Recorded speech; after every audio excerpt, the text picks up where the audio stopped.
తెలంగాణ రాష్ట్ర మంత్రి కొండ సురేఖ, కాంగ్రెస్ పార్టీ రాష్ట్ర వ్యవహారాల ఇన్ఛార్జ్ మీనాక్షి నటరాజన్, టీపీసీసీ అధ్యక్షుడు మహేష్ కుమార్ గౌడ్లను కలిసి నిన్న రాత్రి తన ఇంటి వద్దకు పోలీసులు వచ్చిన సమయంలో చోటు చేసుకున్న నాటకీయ పరిణామాలను వారికి వివరించారు. గత కొంతకాలంగా తన విషయంలో జరుగుతున్న అంశాలను ఆమె వారికి తెలియజేశారు.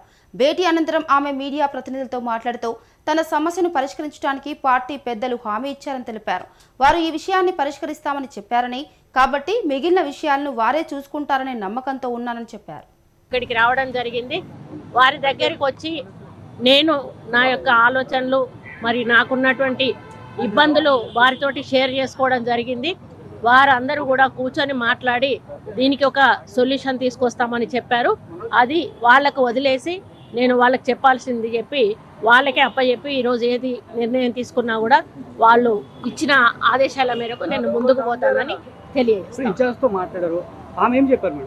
అదే చెప్పారు, వాళ్ళకు వదిలేశాను, వాళ్ళు మేము చూసుకుంటాము.